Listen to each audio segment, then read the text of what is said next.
Тараз теміржол көлік және коммуникация колледжі. Сабақтың тақырыбы адам виртуалды кеңістікте. Өзін-өзі тану пәнінің оқытушысы Тезекбаева Гүлсая Кадирбековна. Құндылығы: дұрыс әрекет. Қасиеттері: жақсылықтан жамандықты ажырата білу, тек қажетті заттарды айту. Мақсаты: білім алушыларды шынайы және виртуалды өмірді ажырата білуге үйрету.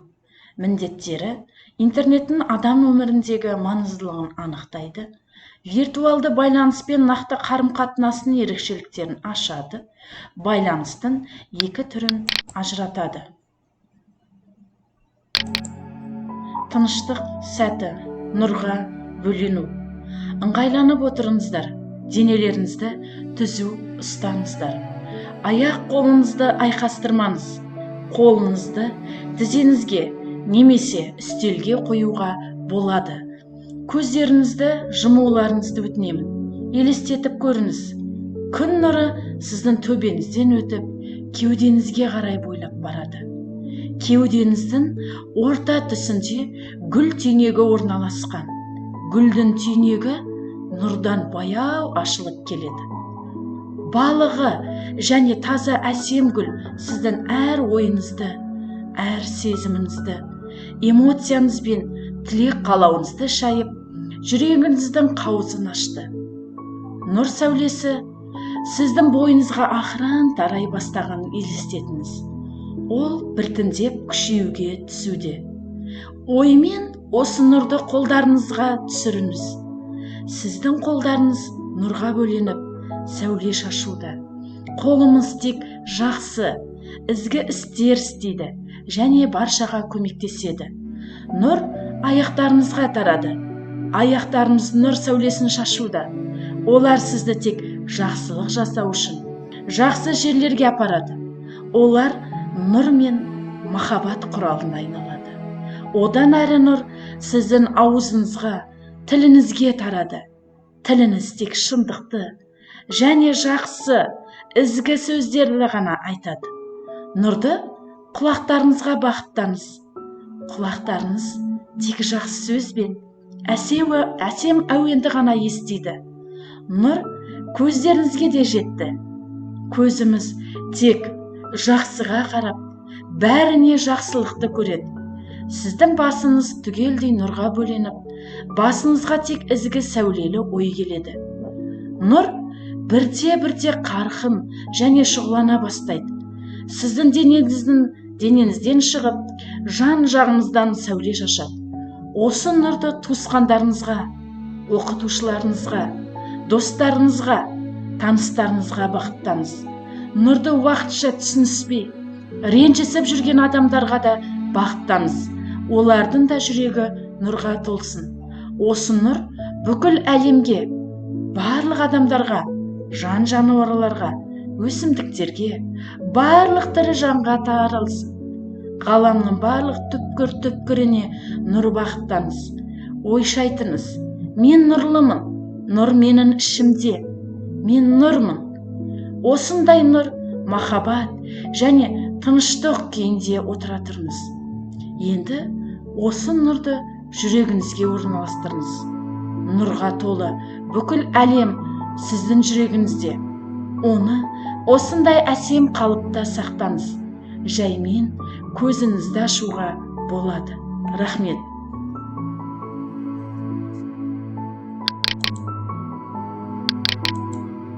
Қайрат пен ақыл жол табар, қашқанға да қуғанға.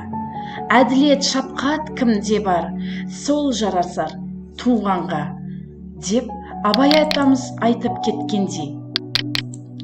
Бүгінгі төмендегі өлеңді оқып, сұрақтарға жауап беріңіздер. Компьютер басты жарты адамдар. Рухсыз күш формуласы. Үзінді Мұхтар Шаханов. Елге ұстаздық еткен қарттан алғыр құйма құлақты қонақтары сұрапты. Аға, неше балаңыз бар? Соныңыздан самғаған. 1,5 деп тіл қатыпты әлгі адам. Ал дәл айтсам, 3 ұлым бар, зерек әрі білімді. Үшеуі де ғылым қуып назарға ерте ілінді. Сол 3 ұлдың бірі ғана қайсар, ұшқыр арманын, техникалық санаты мен ғылыми өр талғамын. Өз ұлтының рухани байлығына жалғады. Содан шуақ, қуат алып, ғаламды ғой толғады. 2 ұлымның тағдырында ол өзгеріс болмады. Екеуі де жалан білім шеңберінде сорлады. Рухы, жаны, аласаның зорлық жатар парқында. Сондықтан қорс перзентімді санайыммен жартылға. Мейлі, 2 ұлымды қақса да уақыт арқадан, нағыз ұлым біреу ғана, ана екеуі жарты адам. Иә, бізді қайта апармақ мына заман ақпалы. Ұлан байтақ жерімізді жарты адамдар қаптады. Шапағат, мейірім, қайтсек екен, монитор көз, компьютер бас, жасталап, білім, рух болу үшін ажырамас қос қанат. Қай кезде де білім күшін, әрі нұрлы жетегін, білімнің де адамзатқа зияны бар екенін. Кім ойлапты? Құдайым-ау, егер ұры қаншама, зор білімін қулығына қару етсе жан сала, бейхам елге оның тартар азабы да соншама. Сан жас қанат қаламзатқа болмақ үшін өтімді, түнгі оттарды іздеп ұшар көбелектер секілді. Қасиетті атақоныс өзен тауын жерсінбей, баба тарих ардақтаған рух тұғырын менсінбей. Ойын тұсап, ессіз, көзсіз, еліктеудің жарқылы, тек батыстық даңғаза өнер толқынында қалқыды. Әлде бұлда жолы шер ұлтымыздың сорма, қалай түстік біз батыстық қиратқыш күш торына. Қуаныбек қосылдық деп Кәусар бұлақ қорына. Адасқандай тылсымнудан біз олардың кірсу құйған, жүрекпен ой айнытатын құбырына тап болдық. Тіпті аз жылда қолда барды жоғалтуға шақ қалдық. Ұлы Ғабит Мүсірепов қара сөздің кемелі, бүкіл қазақ рухының ең кемес бір беделі. Тіршілікпен қоштасатын ең соңғы сәт соққанда, сол соңғы сәт өз күшінің соңғы шамын жаққанда. Ажырамай сенімменен, діріл қаққан ернінен, қанатты ойын келер күнге аққу етіп оздырған, шыншыл тұлға жаны дара, нақ мынандай мағынада елге арнаған артық сөзін маған айтып жаздырған. Шын өнерді басынса жеңе алмайды асқазан. Шырқау рух аспанында басқа мүлде басқазан. Ғасырда асар әдебиеті өнер ұлы болмаса, ұлт даралық таба алмайды, және ұлы боп саналмайды ешқашан. Бүгін неге рухсыздық секілді зор батырлық, ізгіліксіз батырлықтан зардап шегіп жатыр жұрт. Ньютон ашқан 3-ші заң нені үндейді білдік пе? Әрбір қимыл, қарсы қимыл тудырады тірлікте. Егер қарын байлығынан рухымыз пәс тұрса, ұқсас тектес жебір ойлар бір бақытта асқынса, қоғам қалай ұстамақшы әділ ойдың шылбырын, жан байлығы, саяз күштер жек көреді бір-бірін. Олар қазір заманды алдап, зандастырып әрісін, оятпауға құлшынады аңқау елдің намысын. Оян Данте, Фирдаусидің және Абайдың айыбыны.